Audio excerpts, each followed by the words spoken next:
Mwasuze mutya mwena abatulaba ku TV Africa anti yenze omugeji nga kola kuletera program ya Breakfast in Africa. Iranga olunaku lwaleero kansubire nti gwosobodde okuba nti ozuukuka munayo osambye blanket ogende ng'onoonyeza ekikuli amagala eddiba nga tebannakuteeka muloko nawuni.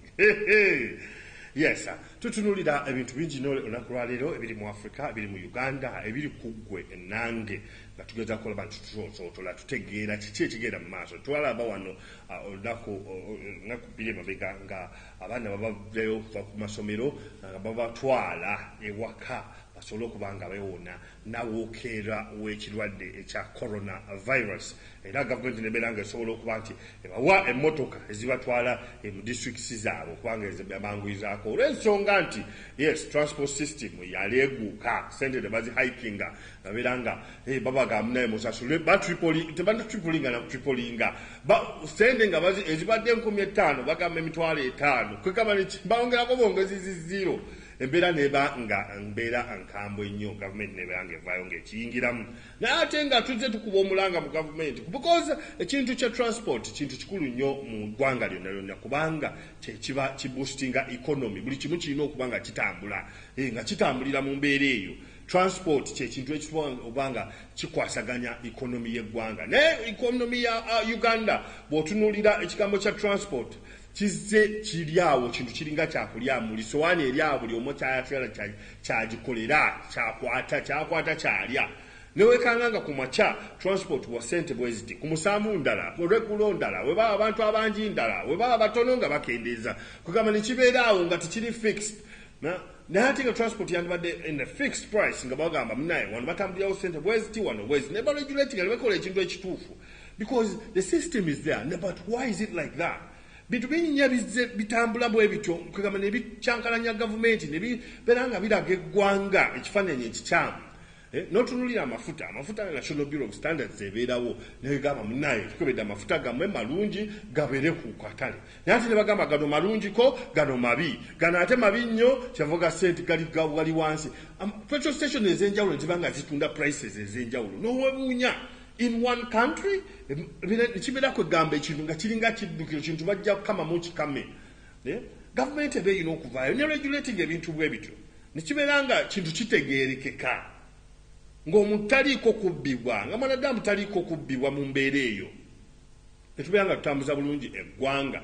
Nomera nti transport wano sente bwe ziti amafuta wano geego kati bagengezaako 10 olina ayongezako 10 olina ayongeza 5 you know. Gavumenti kikyamu nnyo mu gavumenti kikyamu nnyo mu ggwanga lyaffe. Naye nga tuzzeeyo emabega nga twogera ku kigambo kya coronavirus obulwadde obuze bubala abantu embiriizi. Ekituufu corona yegyali masiki bulina okuba muzambala era otunira weevene ey'okubiri abantu buli omu akubanduula agamba kiki kino ekigera mu maaso anti kigira mu musujja olina agamba oba omusujja gunuma musujja ate agamba musujja guganye ate atintima ekiro omubiri ne gumuluma nnyo maguma ne gamuluma nnyo akolola mikasi n'agenda muno embeera nebeera nga nkambwe ennyo ddala. Naye nga gwali awo goberera SOPs zozigoberera ate tutunulireko ne anga endala because corona gwotunulira nnyo tebadda kugamba nti eddagala lino tulireese lye liwonya corona no bagamba kozesa kino owona ojja kuwona ate abalala ne bafa bwe kityo.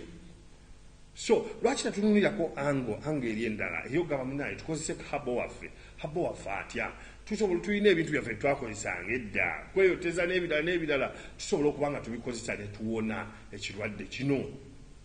Kuba aliwo atalina busobozi bugenda mu malwaliro ago aliwo atalina gundi so asobola kukozesa ki awo ensabira Ministry of Health eveeyo bunambiro era yobeereko kyeyogera ku ekyo ebeereko kyelambika abantu obulango babukube nga bagamba naye musobola okukozesa kino mugate galiki mugate bino na bino kuba oyamba tulwana buli omu alwana tulwane esaidi zonna tube nga tuwonya abantu naye oba tosobola kuvaayo naawe kugamba abantu nti kino kisobola okuwona oba buli ne ku quantities kuba abantu banywa overdose abantu banywera ddala olina anywa kibakuli kiramba kya galiki na biki you know ate ne bireetera tabu mu lubuto.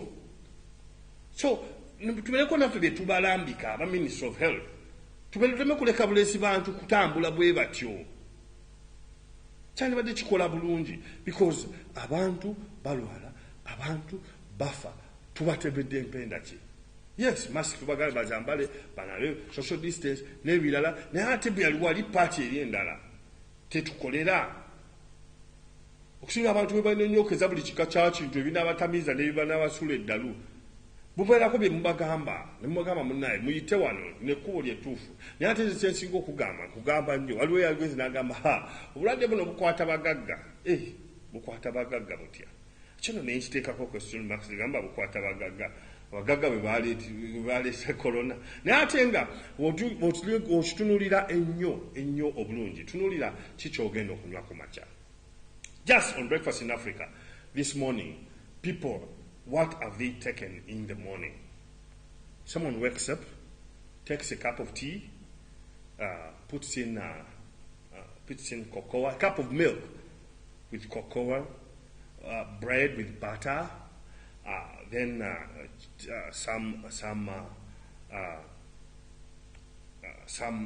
she may take just sausages there on the plate. Then there are sausages, there are, a lot of things that the rich people, the noble class, take in the morning. And they say they have had the heavy breakfast. They have broken the fast with a heavy breakfast, heavy tea, But you look at that layman down there home who does not have money, who's taking a cup of black tea without sugar. If they have got sugar, it is a quarter spoon or a half spoon of sugar. And he has taken 2 pieces of cassava plus a banana. And after, they go and do their physicals by digging.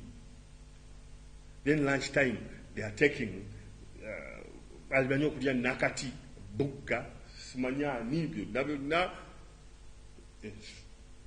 ensuga, jobyo, birioko ku sowaani, kuliko obutula, entula ze nnyingi, olumu alidde entula zokka bazisose mukimanyi, sotta entula bw'ati n'ayiwamu amazzi ag'okyali n'ateekamu akunyu katono n'akozaamu omuwogo gwe. Obulwadde bugenda kusangawo omuntu oyo ku bintu by'aba alidde. Because I told you, tolya biwoomerwa kamwa. Akamwa bye kawoomera ebiseera ebisinga kye kiba ekyettabbo. Naye kikaayira akamwa ebiseera ebisinga kirungi nnyo ku mubiri gwo. So we realize that this person, obulwadde bujja kujja kukonkona oluggi lugaana okweggula. Naye ggwe yeeyita omugagga n'ebyolya byonna, olukonkona bimenya bijenje kalunga omenyekamu nga gwosaanawo. Kinyegezako okulaba ku TV Africa. Nga tuwona buno obulwadde bwa corona, nga tubulwanisa, nga tukola byonna, tukyuse ne kiki tulya, tukyuse endya. Tukyuse mu ndya. Our feeding is really bad. Saagala obulwadde buno bugenda okukwata, ofeese, obeere ng'oggwaawo kubanga olya bubi. Saagala ogambe nti ofuna heavy breakfast, heavy lunch, nga byolya ddala tebigenda nga bizito, naye nga quality temuli. You're taking quantity. Njagala tukyuse mu nkola eyo. Tubeere nga naffe twerabirira. Ate si lwa corona lwokka, tugere mu maaso nga tukyusa. Bye bino bye nsaba Ministry of Health erambika abantu mu mbeera eno. Tetujja kutunulira abantu nga bakonloka baggwawo emibiri gyabwe giggwawo. Naye nga tusobola balambika biki bye baba balya, biki bye balina kukozesa. Let's follow the SOPs, right? But let's change what we eat. Let's change the behavior. Let's change the eating habits. Then tujja kubanga tusigala tubalamu ng'abaana ba Africa. Mbadde omugenyi ngo kalula kuleta program ya Breakfast in Africa. Teweerabira genda kusubscribinga awo ku YouTube channel yaffe okoneko katono nnyo obeere ng'osobola okuba ng'otwota ng'oyota program ez'enjawulo eziri ku TV Africa. Naye nga weekuume obulwadde gye buli, naye kyusa byolya, kyusa enkola, kyusa ensoyo, kyusa envubo, nawe ng'okyusa envubo ng'osobola okuba ng'ogitaayiza. Okulaba TV Africa, ashe. Thank you for viewing. For more content on Pan-Africanism, subscribe on our YouTube channel, TV Africa Uganda.